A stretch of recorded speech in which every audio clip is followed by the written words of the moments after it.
Hi, in this video I'll be going over how to create a more advanced flashlight which you can pick up and turn on and off. So first we are going to want to just right click and search for Blueprint class and select actor. This is going to be our torch actor that we're going to be able to pick up and control. So just double click on that and expand.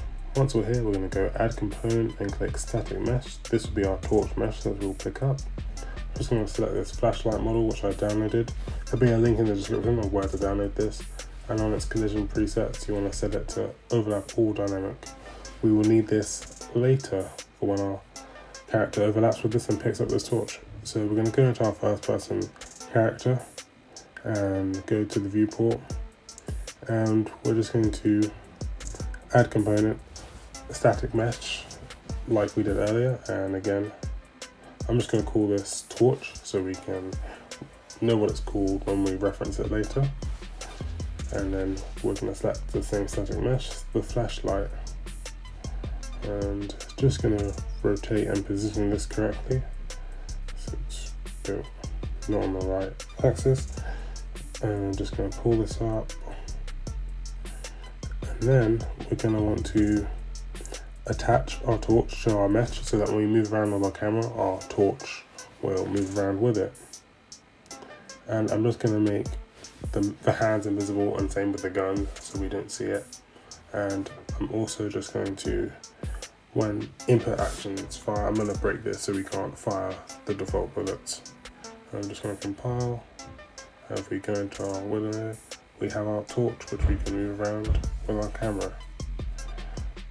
Okay, we then want to go back to our torch and just click find the visibility, search for it, and then untick the visible.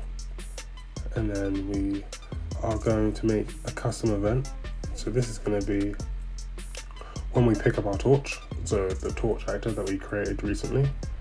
So on this custom event, we're going to set our torch's visibility and set the visibility and click new visibility, and just plug that in and compile.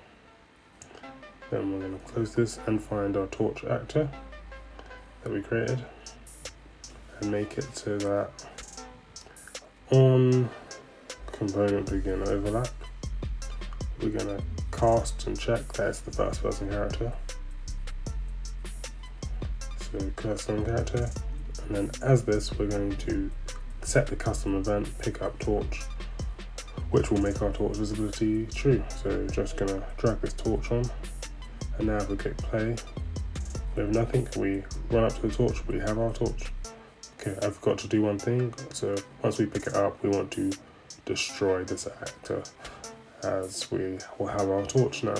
So just click compile, or if we do that again, if we run up to it, we have our torch which we can now move nicely around. So we're going to add some functionality towards the torch now and make it so you right click, it goes on and off. So first of all, I'm just going to make the torch visible again, as this will make it easier when I'm adding the light, so I can just see where I can make the light start from. So we're going to go add component and find our spotlight, and we just want to, I'm just going to delete that and add a new one. So we're going to want to position this correctly and just move it in there. Then we're going to want to attach this to our torch so the light moves around when the torch moves around. And then with our spotlight we can change the intensity, so how bright it will be, and the attention radius, like how far it will be. And we have two cones, the outer cone and the inner cone, which will be the brighter light. And so just set these values to whatever you like. So like a really big value will make your torch light very big, and the opposite is true for if you make it really small. So I'm just going to compile and save that. Then I'm going to go to the visibility of it and uncheck it. Go to my event graph. So I'm going to make it when you click the right mouse button. So right mouse button. When this is pressed, we are going to branch. We're going to check up for our condition. As I want you to have picked up the torch before you can turn the torch on and off. So I create a variable called haveTorch, and I'm just going to plug this in as our condition. And then after we picked up our torch, I'm going to set the haveTorch as we'll have our torch. So this variable will be true. Just going to compile that, and if this is true, we're going to get our spotlight, and we're going to again find its visibility. So set visibility, and just tick that, move that there, and then we're going to make a flip-flop.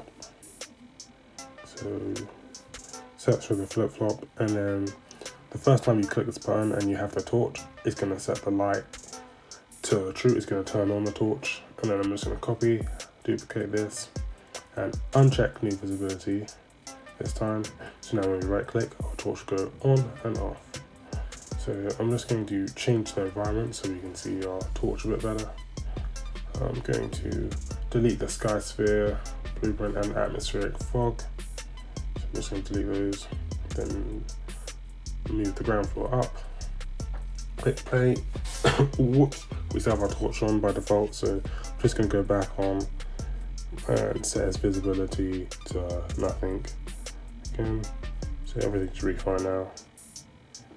Now if we click play and I pick up the torch, like so. Now if I right click, the torch is there, and if I right click again, the torch is off, and so on. And that is basically how to make that system. That's all for now. Thanks for watching. Like and subscribe if you enjoyed.